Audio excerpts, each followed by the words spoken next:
Isang balita ang gumulantang sa mga Chinese netizen sa Weibo, mga taga-Mongolia na nagbebenta ng kanilang mga kabayo para lamang matuto ng wikang Filipino. Hindi nila lubos maisip bakit sa dinami-rami ng wika, Filipino pa, ang Tsina, isang dambuhalang bansa na may 1.4 bilyong populasyon, ay nasa tabi lang nila. Ngunit ang sagot ng isang dalagang taga-Mongolia ang nagpatahimik sa buong Tsina. Kahit gaano kalaking pera ang ialok ng Tsina, mas pinipili pa rin ng mga kabataang taga-Mongolia ang wikang Filipino. Ano nga ba ang tunay na dahilan sa likod ng kanilang pagbebenta ng 100 tupa, ang kanilang buong yaman, at maging ang mga pinakaiingatang pamana ng kanilang angkan? Ngayon, ilalahad natin ang kahanga-hangang katotohanan. Ako si Katharina Schmidt, isang special correspondent para sa Asia mula sa isang pampublikong istasyon ng telebisyon sa Alemanya. Nang una kong marinig ang kuwentong ito, inakala kong isa lamang itong eksaheradong salaysay. Ngunit dala ng kuryosidad, nagpasya akong lumipad patungong Ulaan Baatar. Habang nasa biyahe mula sa paliparan patungo sa syudad, binati ako ng taxi driver sa wikang Ingles. "Saan po kayo pupunta?" tanong niya. Sumagot ako, "Sa Plaza Rizal po." Inaasahan kong pagtatawanan niya ako, ngunit nagulat ako nang malaman na may isang lugar pala sa puso ng Ulaan Baatar na tunay na tinatawag sa pangalang iyon. Sa kahabaan ng daan, nagkalat ang mga karatula ng mga restauran na naghahain ng adobo, sinigang at lechon, mas marami pa kaysa sa mga restauran na Mongolian. Ang mga kabataan ay may bitbit na mga paninda ng mga sikat na P-pop artist. Ngunit ang mas nakakamangha ay ang mga bookstore. Mas marami pa ang mga aklat pampag-aaral ng wikang Filipino kaysa sa mga aklat sa wikang Mongolian. Ang mga aklat para sa paghahanda sa pagsusulit sa kakayahan sa Filipino para sa mga manggagawa ay laging ubos. "Nasa Mongolia pa ba ako?" tanong ko sa may-ari ng bookstore. Tumawa siya at sumagot, "Ang kinabukasan ng Mongolia ay nasa wikang Filipino, ginang. Ang apo kong babae ay kasisimula lang ding mag-aral niyan." Mula roon, sinimulan ko ang aking seryosong pagsisiyasat at nagtungo sa isang nayon sa Kapatagan, 200 kilometro ang layo mula sa Ulaan Baatar. Doon, tila itinadhana, nakilala ko ang pamilya ni Saruun. Ang tanawin ng malawak na Kapatagan, na may mga puting tolda o ger na nakakalat, ay nagparamdam na tila huminto ang oras. Ngunit pagpasok ko sa ger ni Saruun, nabigla ako. Sa kisame ay may mga poster ng mga P-pop artist. Sa isang maliit na mesa, may isang mataas na salansan ng mga kuwaderno para sa pagsasanay ng alpabetong Filipino. Sa tabi ng tradisyonal na kalan, may isang lumang tablet na nagpapalabas ng isang teleseryeng Pilipino. Si Saruun, isang 20 taong gulang na dalaga, ay kasalukuyang naggugupit ng balahibo ng tupa habang paulit-ulit na binibigkas ang mga salitang Filipino. "Magandang araw po. Ako po si Saruun," bati niya. Ang kanyang malinaw na punto ay muling ikinagulat ko. "Paano ka gumaling ng ganito?" tanong ko. Nahihiya siyang tumawa at sumagot, "Nag-aaral po ako ng 4 na oras araw-araw sa loob ng 5 taon. Ito na lang po ang tanging pag-asa ko." Si Bolon, ang ama ni Saruun, ay nagsalin ng gatas ng kabayo para sa akin habang nagsisimulang magkuwento. "Kami ay mga lagalag na pastol sa loob ng maraming henerasyon. Mayroon kaming 500 tupa, 30 kabayo at mga 20 yak. Ngunit dahil sa pabago-bagong klima, unti-unting nauubos ang mga pastulan. Bukod pa riyan, binabarat ng mga mangangalakal na tsino ang presyo ng aming balahibo ng tupa. Pahirap ng pahirap ang aming buhay." At isang araw, dugtong ng kanyang ina na si Engka, isang binata mula sa kabilang nayon ang bumalik mula sa Pilipinas. 3 taon lang siyang nagtrabaho roon, pero nakapagpatayo na siya ng bagong bahay at nakabili ng pickup truck para sa kanyang mga magulang. Noon namin napagtanto na ang kinabukasan ng aming mga anak ay wala sa kapatagang ito kundi nasa Pilipinas. Si Saruun ay may 2 nakababatang kapatid na lalaki, si Temujin na nangangarap maging isang tagapagsanay ng kabayo at si Bayaa, 15, na mahilig sa katutubong musika. Ngunit walang sapat na pera ang pamilya upang mapag-aral kahit isa man lang sa kanila sa kolehiyo. Noon nagsalita si Saruun. Tiningnan siya ng kanyang ama ng may pagmamalaki at nagpatuloy sa kwento. "Itay, mag-aaral po ako ng Filipino para sa ating pamilya. Ako na po ang bahala sa kinabukasan ng mga kapatid ko. Ngunit ang pag-aaral ng Filipino sa Mongolia ay para lamang sa mayayaman." Ang isang buwang matrikula sa isang language institute sa Ulaan Baatar ay katumbas ng kalahati ng karaniwang sahod ng isang taga-Mongolia. Ang isang set ng aklat ay katumbas ng presyo ng 2 tupa at ang bayad sa pagpaparehistro para sa pagsusulit ng PKFM ay katumbas ng isang kabayo. Ito ay isang gastusin na hindi kayang tustusan ng kanilang pamilya. Wala kaming kakayahang bayaran iyon, sabi ng ina habang lumuluha. Ngunit hindi sumuko si Saruun. Gumigising siya sa madaling araw upang alagaan ang mga tupa. Sa tanghali, nag-aaral siya ng Filipino mula sa mga libreng video sa internet. Sa gabi, nagsasanay siyang magsulat ng mga titik sa liwanag ng kandila. Unang nagkaroon ng interes si Saruun sa Pilipinas noong siya ay 15 taong gulang nang bumisita siya sa pambansang museo sa Ulaan Baatar. Nakita niya ang isang espesyal na eksibisyon tungkol sa mga ugnayan ng Imperyong Mongol at ang sinaunang kasaysayan ng kalakalan sa Timog Silangang Asya. Nagulat po ako nang malaman na may koneksyon pala ang Mongolia at ang Pilipinas mula pa noong unang panahon. Parang tadhana po, wika niya. Pagkatapos noon, nagsimula siyang manood ng mga teleserye, makinig sa P-pop at nahumaling sa pag-aaral ng Filipino. Noong una, kuryosidad lang. Ngunit nang mabalitaan niyang may mga kumpanyang Pilipino na namumuhunan sa Mongolia at ang mga marunong mag-Filipino ay may malaking oportunidad, doon na siya naging seryoso. Subalit, may hangganan ang pag-aaral ng mag-isa. Hindi pa rin perpekto ang kanyang pagbigkas at balarila. Upang makapasa sa PKFM, kailangan niya ng formal na edukasyon at isang araw dumating ang pagbabago. Araw iyon ng Tiyagaan Sar, ang pinakamahalagang pagdiriwang ng bagong taon sa Mongolia. Habang nagtitipon ang buong pamilya, tumayo ang lolo ni Saruun na si Biamba.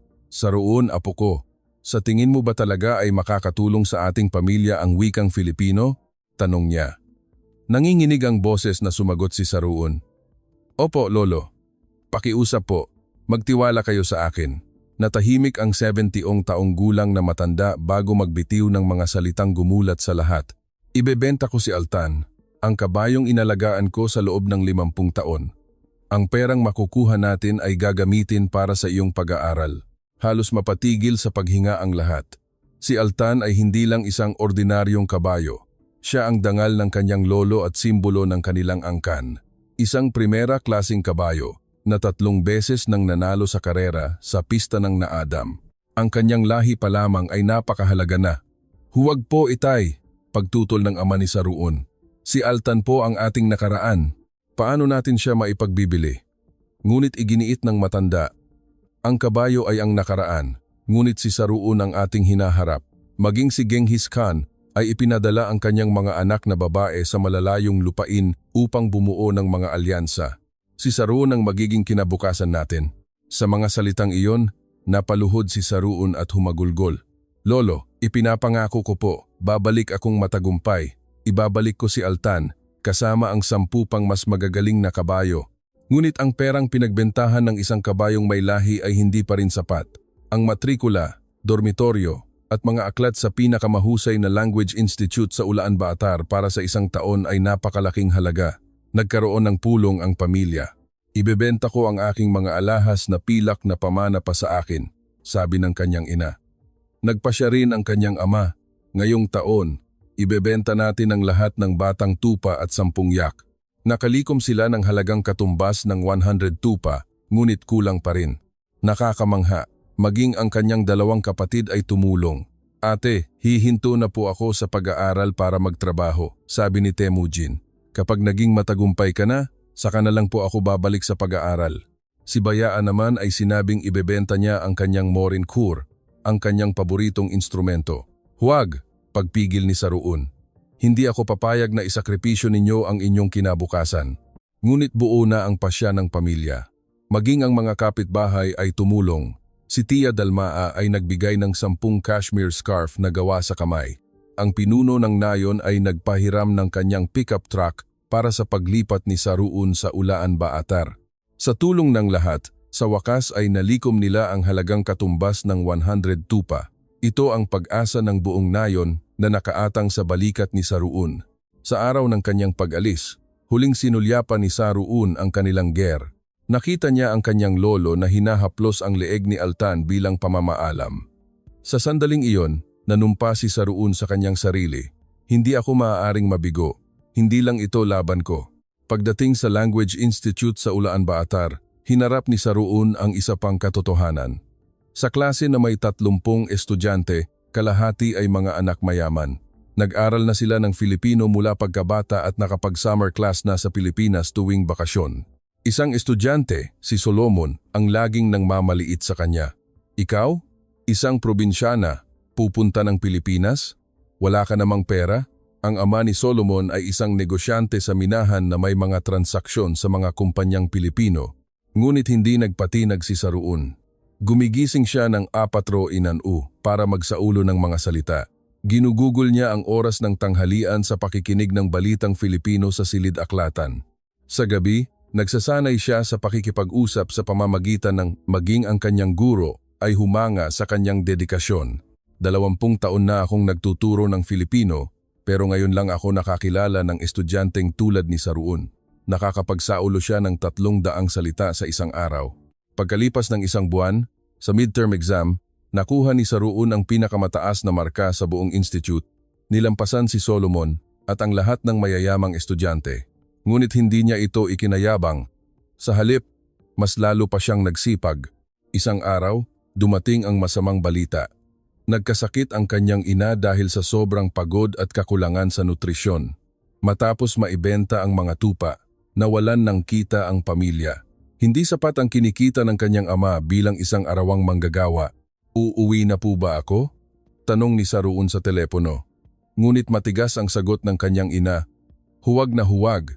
Kung susuko ka ngayon, masasayang lang ang lahat ng isinakripisyo natin. Ayos lang ako. Mag-aral ka lang mabuti. Ibinaba ni Saruun ang telepono at umiyak ng husto. Mula noon, ibinuhos niya ang lahat sa pag-aaral. Nagsimula siyang magtrabaho sa umaga bilang tagahatid ng dyaryo at sa katapusan ng linggo bilang tagahugas ng plato sa isang restauran na Pilipino. Lahat ng kanyang kinikita ay ipinapadala niya sa pamilya. Lumipas ang 1 taon at dumating ang araw ng pagsusulit sa PKFM. Ang problema, kailangan niyang makapasa sa unang subok dahil wala na siyang perang pambayad para sa muling pagkuha. 1 linggo bago ang pagsusulit, gabi-gabi siyang nagdarasal sa harap ng larawan ni Genghis Khan. Dakilang Khan, bigyan ninyo po ako ng lakas. Nais ko pong maging tulay sa pagitan ng Mongolia at Pilipinas. Dumating ang araw ng kanyang kapalaran, ngunit tila hindi pumapanig ang langit. Sira ang heater sa silid pagsusulita. Kinailangan nilang sagutan ang pagsusulit sa gitna ng 30 Douglas Liza na temperatura. Pagdating ni Saruun, nagulat siya sa napakahabang pila. Mahigit 300 kabataang Mongolian ang nanginginig sa gitna ng matinding lamig. Lahat ay may iisang pangarap, ang pag-asang nagngangalang Pilipinas. Anong oras ka pa rito, ate? Tanong ng isang babae sa likuran. 1:00 pa ng madaling araw. Sagot ng lalaki sa unahan. Nagulat si Saruun, hindi lang pala siya ang nagpusta ng lahat. Habang nakapila, nakausap niya ang iba. May nagbenta ng truck ng kanilang ama, may pangatlong beses ng kumukuha ng pagsusulit, at may gumamit ng perang ipon para sa kasal. Tayo ang mga mandirigma, sabi ng isang lalaki. Ang mga bagong mandirigmang Mongolian na ang sandata ay wikang Filipino. Lahat ay tumango bilang pagsang-ayon. 8 bumukas ang pinto. Ngunit sa loob, sira ang heater. Humingi ng paumanhin ang tagapangasiwa ngunit iginiit na tuloy ang pagsusulit. Pwede po bang magsuot ng guwantes? Tanong ng isa. Hindi maaari. Pandaraya iyon, malamig na sagot. Sa gitna ng 30 degrees Celsius na lamig kung saan halos manigas ang mga daliri, kinailangan nilang sagutan ang 3 oras na pagsusulit. Nanginginig ang kanilang mga kamay habang hawak ang lapis. Sa listening test, nanigas sa lamig ang mga headphone. Ang katabi ni Saruun ay sumuko na at lumabas pagkatapos ng 10 minuto. Hindi ko na kaya, ngunit nagtiis si Saruun. Ipinagbili ng pamilya ko ang 100 tupa. Isinakripisyo ni Lolo si Altan. Hindi ako maaring sumuko dito. Nagsimula ang reading test. Mahirap agad ang unang tanong. Puno ng mga idioma at salawikaing Pilipino. Ngunit kinalma ni Saruun ang sarili. Malaki ang naitulong ng kanyang pagbabasa ng balitang Filipino araw-araw. Sa writing portion, ang paksa ay Bakit ko nais pumunta sa Pilipinas? Maingat na isinulat ni Saruun gamit ang nanginginig na kamay. Nais kong maging tulay sa pagitan ng Mongolia at Pilipinas. Kung paanong binuksan ni Genghis Khan ang Silk Road, nais ko ring buksan ang Silk Road ng ika-21 siglo. Pagkatapos ng pagsusulit, manhid na ang mga kamay ni Saruun, ngunit nag-aalab ang kanyang puso. Ibinigay niya ang lahat. Hinihintay siya ni Solomon sa labas. Hindi ka makakapasa. May tiyuhin ako na nagtatrabaho sa isang kumpanyang Pilipino. Ngunit hindi sumagot si Saruun. Ang resulta ang magpapatunay ng lahat. Makalipas ang isang buwan, araw ng pag-anunsyo ng resulta, nakaupo si Saruun sa harap ng computer. Mabagal ang internet. Biglang tumunog ang kanyang telepono. Ang kanyang guro, Saruun, binabati kita. Ikalawa ka sa buong Mongolia. Hindi makapaniwala si Saruun. Totoo po ba? Ako po? Oo. 247 ang score mo. Halos perpekto. 1 puntos lang ang agwat sa unang pwesto. Humagulgol si Saruun at agad na tumawag sa bahay. Inay, itay, nagawa ko po. Ang iyak ng kagalakan ng buong pamilya ay dinig mula sa kabilang linya. Mabilis na kumalat ang balita. Naghanda ng salusalo ang mga taga-nayon. Inilathala siya sa lokal na pahayagan. Anak ng kapatagan, lumipad, gamit ang wikang Filipino. Sa institute, naging isang bayani si Saruun. Ngunit ito ay simula pa lamang. Si Saruun ay itinalaga sa isang pabrika ng mga piyesa ng electronics sa Cavite. Ang sahod na kanyang matatanggap ay isang halaga na hindi man lang mapapangarap ng isang taga-Mongolia. Sa loob ng 6 na buwan, mababayaran ko na ang lahat ng utang ng aking pamilya, puno ng pag-asa si Saruun. 1 linggo bago umalis, kinausap siya ng kanyang lolo. Apo, sa Pilipinas, maaring marami kang pagdadaanan, maaring malungkot at maliitin ka. Ngunit tandaan mo, ikaw ay inapo ni Genghis Khan, isang anak ng kapatagan. Huwag mong iwawala ang iyong dangal. Inabutan siya ng isang maliit na supot na naglalaman ng buhok mula sa kiling ni Altan. Ito ang iyong anting-anting. Poprotektahan ka ni Altan. Sa araw ng kanyang pag-alis, hinatid siya ng buong nayon sa paliparan. Mahigpit siyang niyakap ng kanyang ina. Anak, kalusugan ang pinakamahalaga. Ang kanyang 2 kapatid ay umiiyak. Ate, susunod kami. Mag-aaral kami mabuti. Habang paakyat ng eroplano, naisip ni Saruun, ito na ang tunay na simula. Ang buhay sa Pilipinas ay malayong malayo sa kanyang inaasahan. Ang karangyaan ng Ninoy Aquino International Airport ay panandalian lamang. Ang katotohanan ay nagsimula sa bus patungong industrial zone sa Cavite. Ito ang dormitoryo, sabi ng isang empleyado, na itinuturo ang isang gusaling gawa sa mga container van. 4 sila sa isang silid, ngunit hindi ito ininda ni Saruun. Sa unang araw ng trabaho, nakilala niya si Mang Berto, ang kanilang team leader. Saruun, taga-Mongolia, marunong ka ba mag-Tagalog? Opo, pinag-aralan ko po, magalang niyang sagot.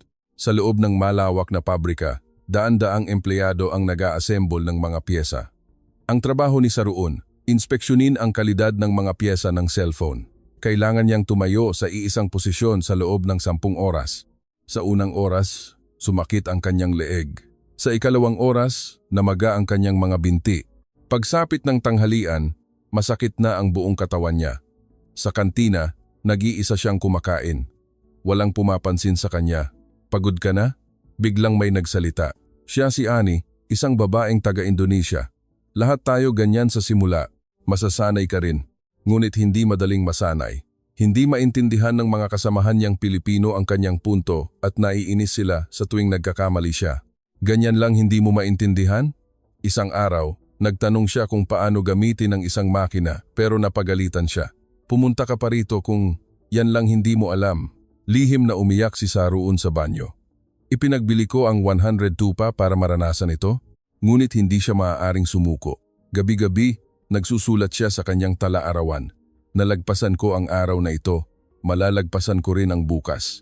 Sa kanyang mga araw ng pahinga, patuloy siyang nag-aaral ng Filipino, lalo na ang mga formal at lokal na pananalita. Lumipas ang 3 buwan, nagsimulang magkaroon ng pagbabago. Bumilis ang trabaho ni Saruun. Maging si Mang Berto ay napansin siya. Saruun, magaling ka palang magtrabaho. Ngunit ang tunay na pagsubok ay dumating sa ika-6 na buwan. Lumala ang sakit ng kanyang ina at kailangan operahan, ngunit kulang ang pera. Tumawag ang kanyang kapatid na si Temujin. Ate, anong gagawin natin? Ipinadala ni Saruun ang lahat ng kanyang ipon, ngunit kalahati lang ang nakalap. Sinubukan niyang umutang sa kumpanya, ngunit tinanggihan siya. Sa oras ng kawalan ng pag-asa, dumating ang tulong mula kay Annie.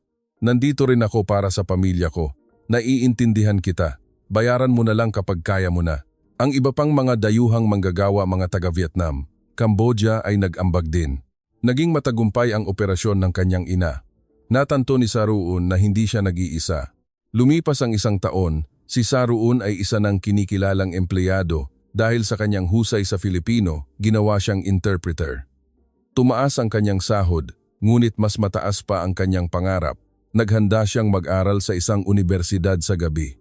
Sa kanyang ikalawang taon, naipasa ni Saruun ang pinakamataas na antas ng pagsusulit sa kakayahan sa Filipino, isang pambihirang tagumpay para sa isang dayuhan. Nang malaman ito ng presidente ng kumpanya, ipinatawag siya. Napakagaling mo. Interesado ka bang magtrabaho sa aming Mongolian Business Department? Ito ay isang oportunidad na hindi niya pinangarap. Sa kanyang ikatlong taon, si Saruun ay nakasuot na ng corporate attire patungo sa opisina. Bagamat parehong kumpanya, ibang mundo ito. Sa ika-4 na taon, nagpasya ang kumpanya na magtayo ng pabrika sa Mongolia at si Saruun ang itinalagang project coordinator. Dinoble ang kanyang sahod. Si Miss Saruun ay isang yaman sa kumpanyang ito, sabi mismo ng presidente. Sa kanyang unang business trip pabalik sa Mongolia, sinalubong siya ng kanyang buong pamilya. 4 na taon silang hindi nagkita. Anak, nagtagumpay ka, sabi ng kanyang ama. Magaling na ang kanyang ina at binata na ang kanyang mga kapatid. Ang mas nakakamangha ay ang pagbabago sa kanilang nayon. Maraming bata ang nag-aaral na ng Filipino. Ikaw ang aming idolo, sabi ni Temujin. Ginamit ni Saruun ang kanyang bonus para tuparin ang kanyang pangako. Bumili siya ng 10 primera klaseng kabayong Mongolian para sa kanyang lolo. Lumuluha ang matanda. Ang pagbebenta kay Altan ang pinakamagandang desisyon sa buhay ko. Hindi ka lang nagbalik ng 10 kabayo, ibinalik mo ang kinabukasan ng ating pamilya. Naging tanyag ang kwento ni Saruun. Sa kanyang ika-5 taon, itinalaga siyang branch manager ng Mongolia sa edad na 28. Kumuha siya ng 50 empleyado, kalahati ay mga kabataang Mongolian na marunong mag-Filipino. Para sa kanila, si Saruun ay simbolo ng pag-asa. Isang araw, bumalik si Saruun sa dati niyang Language Institute para magbigay ng isang espesyal na panayam. Sinalubong siya ng palakpakan ng mahigit 100 estudyante. Paano po kayo naging ganito katagumpay? Tanong ng isa. Nag-isip si Saruun. Huwag sumuko, iyon lang. Araw-araw gusto kong umiyak, pero kinabukasan lumalaban ulit ako.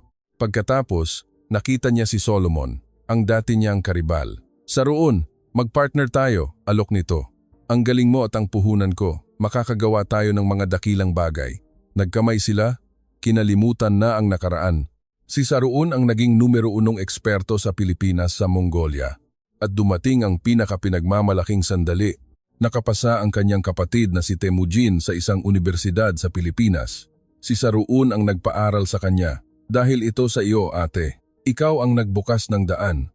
Ngunit hindi pa rito nagtatapos ang paglalakbay ni Saruun. Ang kanyang kuwento ay patunay na ang determinasyon ng isang tao ay maaring magbago ng buhay ng libo-libo at kung paano kayang baguhin ng wika ang tadhana. Ito ang kahanga-hangang paglalakbay na nagsimula sa 100 tupa at isang kabayo na naging tulay na nag-uugnay sa 2 bansa.